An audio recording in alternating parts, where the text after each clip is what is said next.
नमस्कार माय to family. तर MHADA mill workers लॉटरीबद्दल एक अपडेट आहे. त्यापूर्वी आपण जर चॅनलवर नवीन असाल तर नक्कीच चॅनलला लाईक करा, शेअर करा आणि सबस्क्राईब करा, जेणेकरून गिरणी कामगारांची जी काही माहिती असेल ती आपल्यापर्यंत पोहोचत जाईल.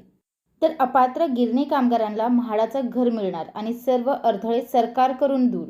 तर काय आहे अपडेट, चला पाहूया सविस्तर माहिती.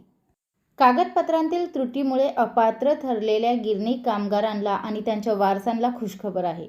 या कामगारांना आता आपल्या आवश्यक कागदपत्रांची पूर्तता 31 डिसेंबरपर्यंत म्हाडाकडे करता येणार आहे. कामगार आयुक्तांनी त्याबाबत म्हाडाला निर्देश दिले असून त्याचा थेट फायदा 7,000हून अधिक कामगारांना होऊ शकणार आहे. गिरणी कामगारांना अल्प किमतीत हक्काचे घर देण्याची योजना राज्य सरकारने 2000मध्ये जाहीर केली आहे.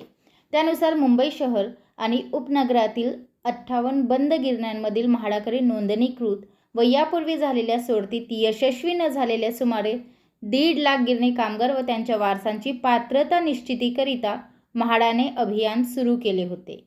त्यानुसार 1,08,550 अर्जदारांनी अर्ज केले असून त्यातील जवळपास 99,937 अर्जदार हे पात्र ठरलेले आहेत.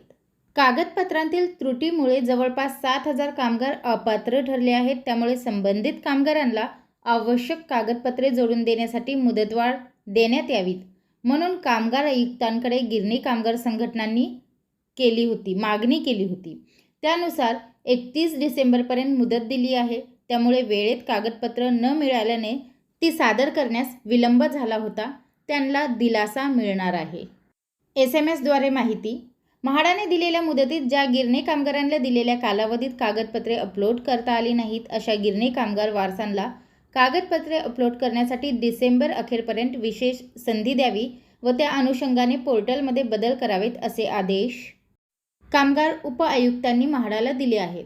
त्याचबरोबर या विशेष मुदतवाढीची माहिती संबंधित गिरणी कामगार आणि वारसांना SMS द्वारे द्यावी असेही स्पष्ट केले आहे. त्यामुळे पात्रता निश्चितीसाठी जे कोणीही 7,000 जण असतील जे अपात्र झालेले आहेत त्यांना पुन्हा एकदा 31 डिसेंबरपर्यंत कागदपत्र सादर करण्यास संधी देण्यात आलेली आहे. तर गिरणी कामगारांबद्दल हीच अपडेट मला आपल्यापर्यंत पोहोचवायची होती. व्हिडिओ पाहिल्याबद्दल धन्यवाद. आपल्या सर्वांचे आभार.